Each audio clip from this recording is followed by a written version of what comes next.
Пандемия коронавируса и связанные с ней ограничения, действовавшие в республике в 2020 и 2021 годах, повлекли за собой серьезные сложности для местного бизнеса, который до сих пор не может оправиться.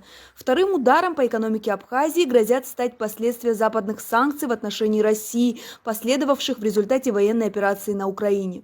Жители нашей страны обеспокоены складывающейся ситуацией, однако люди надеются, что, судя по историческому опыту народа Абхазии, который не раз сталкивался с различными трудностями, этот еще один сложный этап удастся пройти без значительных потерь. Думаю, пока санкции не снимут, для Абхазии чуть будет тяжеловато, конечно, но мы абхазский народ, мы независимые, должны как-нибудь сами выкручиваться. По мнению экономиста Ахры Аристава, в государстве давно назрел серьезный кризис, а сейчас на фоне глобальных критических изменений он проявляется еще отчетливее.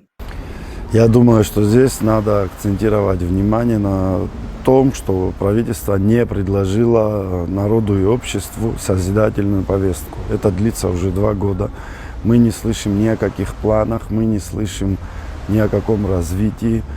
Есть несколько проектов, связанных с Россией, но внутренняя повестка практически у правительства отсутствует. И, естественно, когда возникают вот такие ситуации, как энергокризис, тот же бензин, мы имели ситуацию с газом, резким ростом цен, и общество вынуждено реагировать на вот эти кризисные явления. То есть, когда нет созидательной повестки, естественно, людей привлекает внимание именно к таким ситуациям. Я думаю, сейчас, на сегодняшний день, вообще ситуация поменялась. Вы видите, что в мире происходит. И даже исходя из этого, правительство фактически выпало из той повестки, которая на сегодняшний день существует. Это пошла война санкций, помимо физической войны, которую мы наблюдаем.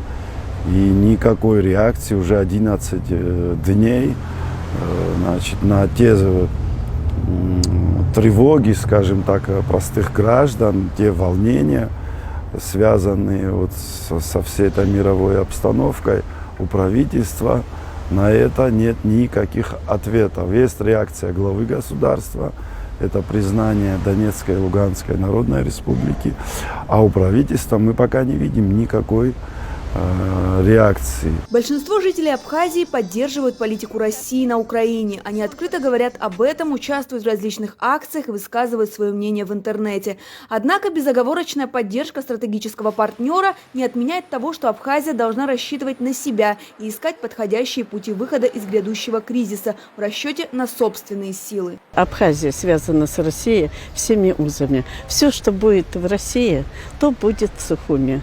По-другому и хуже не будет, и лучше не будет, но хуже не будет. Санкции никогда не проходят бесследно ни для кого, это естественно. Естественно, будет какой-то рост цен и топлива, и продуктов питания. Это неизбежно, но это не значит, что мы должны выступать против этого, потому что наш маленький народ живет, в общем-то, благодаря Российской Федерации. И надо здесь подходить с такой точки зрения, что мы должны поддержать Россию. Для того, чтобы эти санкции не били по нам, надо здесь нам более активно развивать и сельское хозяйство, и производство.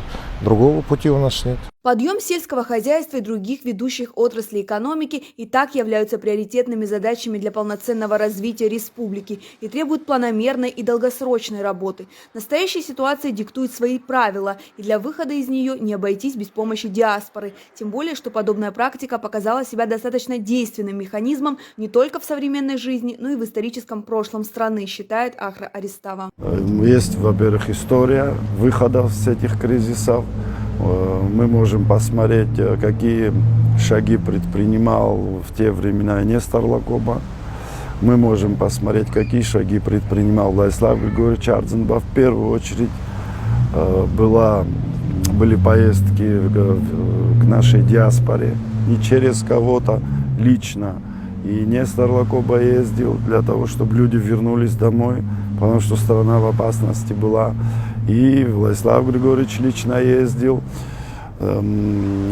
Поэтому сейчас Первая мера – это включить всевозможные каналы для того, чтобы остаться и иметь какие-то варианты доступа к мировой финансовой системе. У нас проблемы с счетами у банков в других странах. И, кстати, Иларион Шамахович Аргун, пока живой был, он всегда этот вопрос держал на контроле.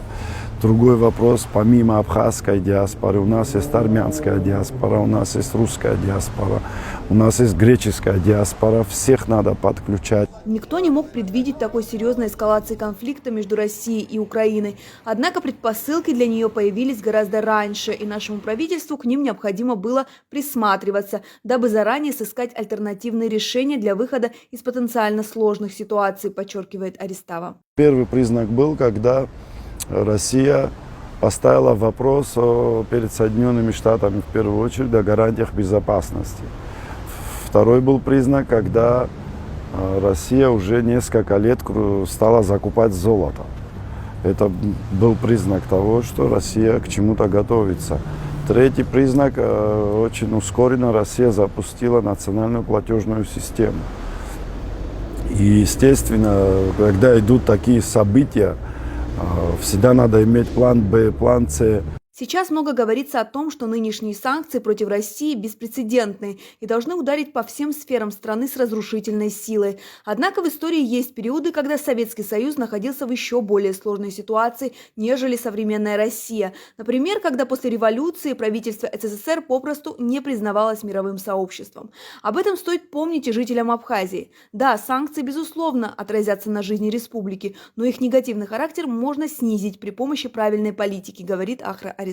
Наши граждане тоже не должны сейчас сильно нервничать, переживать. Да, идет рост цен, да, курс рубля падает, но мы это все проходили. В стране достаточно специалистов в финансовом секторе, в банковском секторе. Есть специалисты, их мало, но они есть в цифровом секторе, есть диаспоры, не только абхазская, которые, скорее всего, если их правильно и грамотно подключить ко всем этим процессам, они смогут обеспечить тот уровень безопасности нашего государства. Это безопасность не только физическая, это безопасность касаемо охраны здоровья, охраны материнства, охраны здоровья детей, охраны здоровья ветеранов войны, инвалидов войны и охраны здоровья нашего старшего поколения.